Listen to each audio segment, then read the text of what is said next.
Hello, hello, hello. What do you had? It's Paul from Wicked Acorn.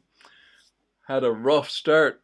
I couldn't get the chat working, and I see 1234 is already here. Hello, 1234. Uh, wow. It's mysterious, but it's obviously something I did wrong. The computer only does what you tell it to do. Today, let's see.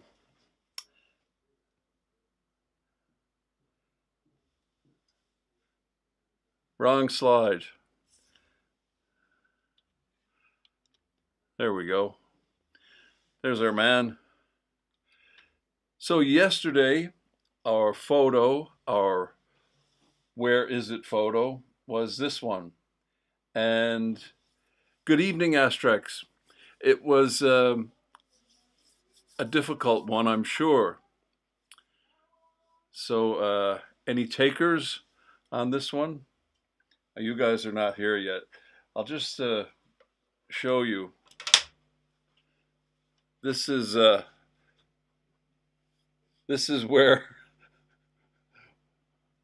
the live stream is. It's not caught up. So I'm in the future. So when you speak to me, I can't necessarily hear you right away. Australia, good guess because it's in one of the colonies, and of course it's in my colony. It's in Canada. It is Hopewell Rocks in New Brunswick in Canada. Uh, New Brunswick is a province I haven't spent a lot of time in. I did a job there.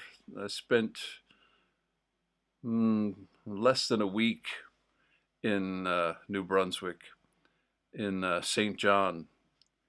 Ayers Rock, no, it's Hopewell Rock in New Brunswick. It is, and as I said, I don't know a lot about New Brunswick. I've spent very little time there, and it's the only thing I do know about it is the Bay of Fundy, and the Bay of Fundy is known for the highest tides in the world. And I was in somewhere over near Liverpool, and we were on this big sandy beach. I can't remember the name. Crosby Beach. Is it Crosby or Cosby?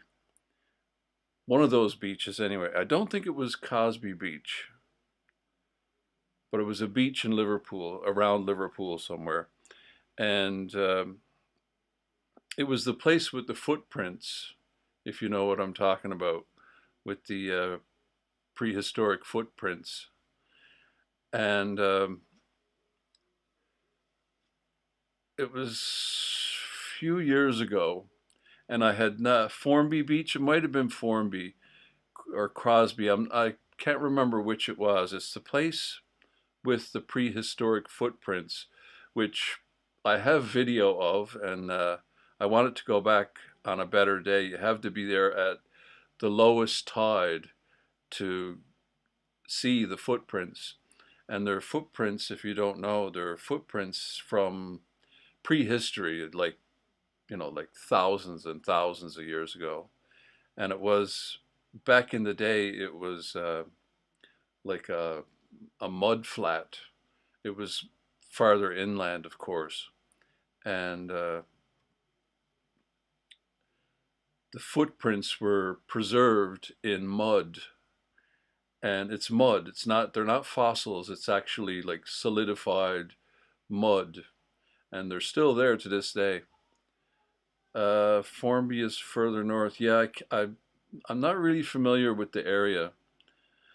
Um, anyway, there are footprints, prehistoric footprints preserved in the mud, and at low tide, they're exposed, and they're all over the place. There are thousands of them, and like I said, they're not fossils. They're just compacted, solidified mud, and they just get washed away all the time. They're constantly being washed away. Anyway, when we were there, I had not seen the ocean for several years, and I used to, for all my life, live right next to the ocean. So it's like, I want to see the ocean, and the tide was out. So I started walking. Now that I think of it, I don't think this was the place with the footprints. No, that was a different adventure. Anyway, we started walking to the ocean. It might have been in Wales, actually. Doesn't matter. It's the same in a lot of places here. The ocean, the tide goes out really far. And I was like, I want to see the ocean. And so I started walking, and it was just like the ocean was so far away. And I was walking for a long time. And this guy comes along on an ATV, like a lifeguard kind of guy, and tells us to go back. The tide is coming in. So, okay, you're the boss. So we turned around and walked back in. Long, long walk. And sure enough, when we got back in, the tide was coming in. But it's a different tidal situation there. It's because the land is so flat. You know, like it doesn't get very high, but because the land is so flat, it comes in quickly. Anyway, the Bay of Fundy has the highest tides in the world, and the tidal range in the Bay of Fundy is about 16 meters. That's 52 feet. The average tidal range worldwide is only about 1 meter. And some tides are higher than others depending on the position of the moon, the sun, and the atmospheric conditions. Tides are semi-diurnal, meaning they have 2 highs and 2 lows each day, with about 6 hours and 13 minutes between each high and low tide. So this is another photo of that place. Those are called the flower pot rocks. And because the tide is so aggressive, it makes these weird rock formations that are bigger on the top than they are on the bottom. And you'll just see in a second here, take note of the boat at the wharf there. Because of tidal resonance in the funnel-shaped bay, the tides that flow through the channel are very powerful. In 1/2 day tidal cycle, about 100 billion tons of water flow in and out of the bay, which is twice as much as the combined total flow of all the rivers of the world over the same period. The Annapolis Royal Generating Station, a 20 megawatt tidal power station on the Annapolis River upstream of Annapolis Royal, was, until it shut down in 2019, one of the few tidal generating stations in the world and the only one in North America. The new research published in the journal Nature Ecology and Evolution includes a new program of radiocarbon dating which shows that the most species-rich footprint beds at Formby Point. Yes, that's it, Formby Beach. And I have video of that, and I'm going to make a video about it, but I wasn't inspired that day, and I didn't get a lot of on-camera stuff, just pictures of the footprints. And I wasn't really sure what I was looking for at the time, but I've done research into it since. So when I go back, I'll be more prepared. Yeah, they're exposed all the time. There are thousands of them, and it's hard to know what you're looking for. But when you see it, it's like, oh yeah, now I see it. So well, I'll go back and there'll be a video about it someday. Um,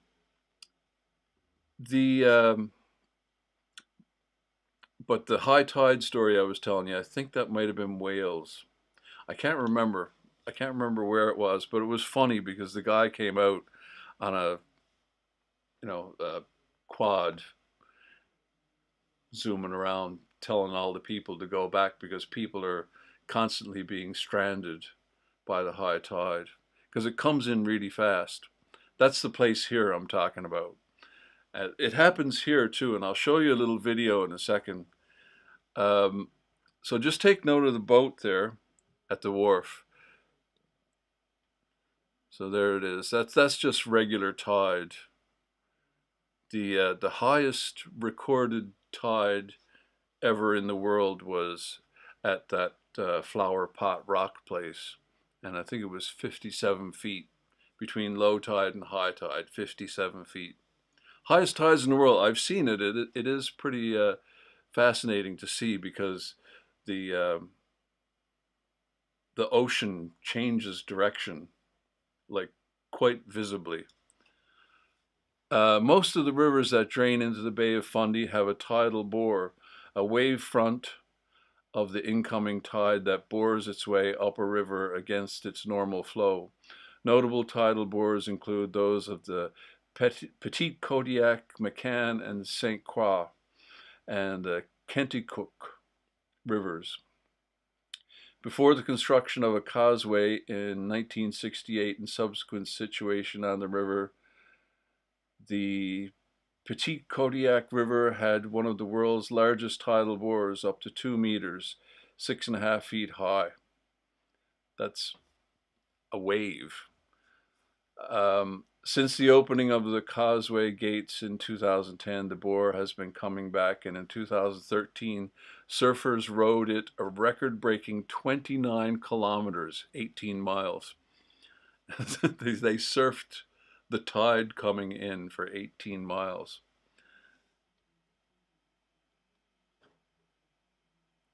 That's the reversing falls, they call that. Other tidal phenomena include the reversing falls near the mouth of the St. John River, a riptide at Cape Enrage, and the Old Sow Whirlpool and Passamaquoddy Bay. So it's not much of a falls. It's not a huge falls, but the falls get reversed. That unexploded munitions at Formby Sands from World War II. Yeah, it's a really interesting place. And what's the brick beach or something they call it? The with all the demolished stuff from World War II from Liverpool was dumped on the beach. That's a fascinating place. I haven't been to that place, um, but that's another trip I want to make. Um, yeah, this place here, the falls. It's not really a falls. It's kind of more like a rapids, bit of a drop there, and it reverses. It flows upstream. The tide coming in flows up the river, and so there's our. That was our photo. Where is it photo? Here's our next one. Our next Where Is It photo. This will be for our video tomorrow. And we'll just go take a quick look at the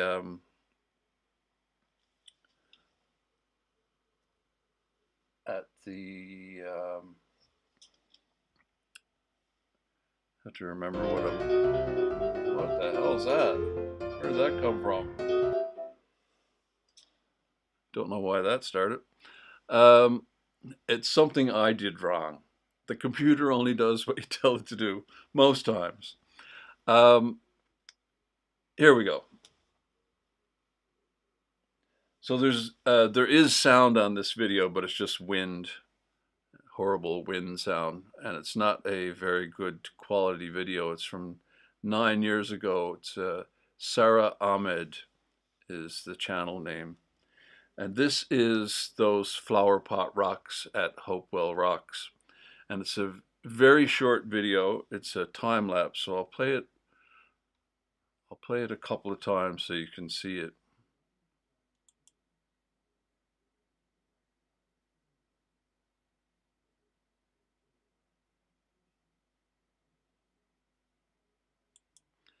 So if you note the little things there, those are kayakers coming in, going around, looking at it.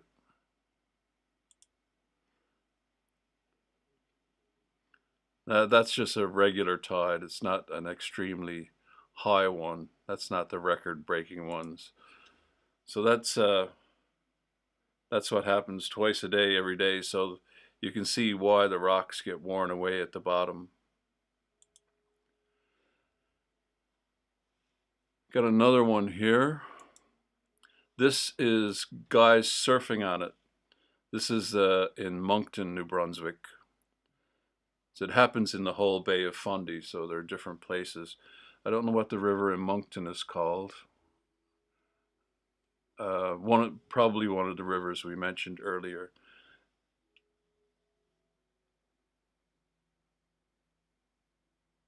Ah, you both got it. Yeah, that's where we're going tomorrow. We're going to Edinburgh. Okay, that was good. I didn't want it to be too hard, but obviously I made it too easy. I should have got a more obscure photo of Edinburgh. Just check this out. Again, I would like to put the, yeah, flower pot is they're all over the place along that coastline there. Those odd shaped uh, rock formations. So this is again, this is not a very long clip, about a minute and a half. Some guy wrote it for 18 miles. So that's the tide coming in. It's just like one wave. So this is what people do for entertainment. They surf the tide coming in. And again, that's just a regular one. There's one apparently that's 6.5 feet high that comes in every day. So it's pretty ferocious.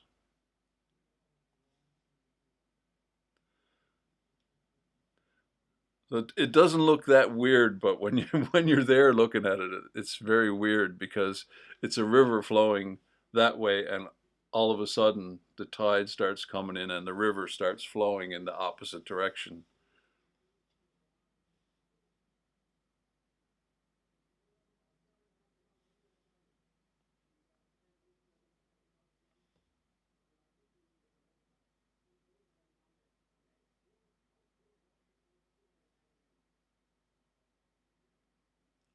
Get a bit of better look at it here. Tidal bore. It a lot of rivers are tidal, but nothing like this, of course, being the highest in the world. So that's our video for today. We're going to have a quick one today because I've got to go make supper, and that's an interesting one too. Uh, the meals of the day. I did a in Bristol. Is that right? Um, I'll have to check that out. I've been to Bristol, but I didn't notice that. Never heard about it when I was there. Um, the um, the reason I forgot where I was. The reason I put that photo in was how do I switch here? So the reason for that photo will become evident tomorrow. And the reason for today's photo, New Brunswick, is because on this day in history, on the 16th of September 1858, this guy was born. Any takers? Anybody know who this guy is? I wouldn't know who he is, and I actually didn't know about this story. On this day in 1858, Andrew Bonar Law, I guess I'm pronouncing that correctly, Bonar, Bonar. Andrew Bonar Law, on this day in 1858, was born in New Brunswick, Canada. So who's he and why should we care? Well, he is the only, anybody? He is the only British Prime Minister to be born outside of the British Isles. He is known as the unknown Prime Minister. His time in office was brief but historically significant. A successful businessman before entering politics, Bonner Law rose through the Conservative Party with a reputation for a sharp intellect and plain spoken honesty. He became leader during the turbulent years, guiding his party through debates over Irish Home Rule and later into the crisis of World War I. In 1922, after leading Conservatives to break with the coalition government of David Lloyd George, Bonner Law was invited to form a government of his own. He won a strong majority, but ill health cut his premiership tragically short. He resigned after just 7 months and died in 1923. Though his tenure was brief, Bonner Law played a crucial role in reshaping post-war British politics. I think he was the fourth shortest prime minister. And yeah, he was born in New Brunswick, but of course, in 1858, Canada was not a country. Canada didn't start until 1867. So he was born in Britain. So that's this day in history. And oh, I was talking about supper. That's what I was talking about. Uh, of course, we all know where this is now. Um, Supper. What do you call the meals of the day? I think without exception, people call the first meal of the day breakfast in the English speaking world. I think most people call it breakfast. And most people have 3 meals a day. You guys are ridiculous with the second breakfasts and all that nonsense, 11 Z's and all that. I remember reading Lord of the Rings as a kid, and I thought that was all like made up Middle Earth fiction. And until I came here and started learning about second breakfasts and 11 Z's, and uh, the 3 meals of the day, which are not even in agreement in within this house. Uh, I say breakfast, dinner, supper, and my wife says breakfast, dinner, no, breakfast, lunch, dinner. Um, Her grandmother was British, so it was tea for her, the last meal of the day. But for me, it was so Asterix got breakfast, dinner, tea, and supper. Yeah, we don't do that snack before bed thing. And 1, 2, 3, 4's got breakfast, lunch, dinner, and that's what my wife says as well. Um, when I was at Scouts and we were doing an overnight thing, planning an overnight thing, they were writing out the menus, and that was the first time I heard about this. It really became evident to me that there are 4 meals. The the the late supper, which is not a thing we have. Growing up for me, it was breakfast, dinner, supper. And I've heard that that was a an Irish thing.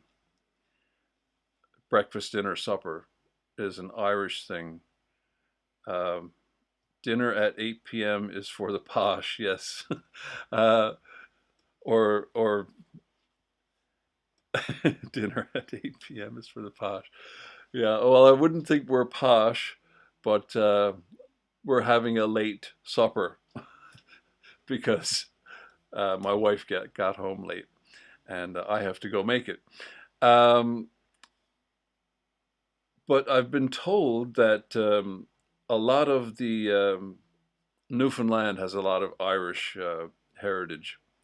And I've been told it was because there were so many Irish people in service for, you know, not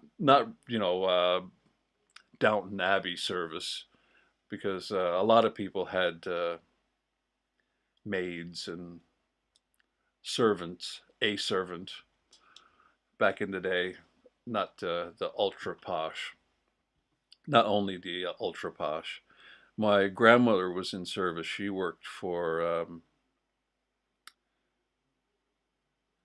I think he was a sir, actually, uh, Crosby. Back to Crosby, another connection there. Um, anyway, I digress again. I have to go make supper. That was my point. Tea time is somewhere between 4 and 6 p.m. Yeah, we do it much later here. We're kind of like the Queen. We have the late supper, but it's not. I assure you, it's not because we're posh. But that was yeah. Hmm. Yeah, no, definitely not posh. Anyway, I have to go make it. So uh, tomorrow we're going to have a story about Edinburgh. So we'll see you then. Take care.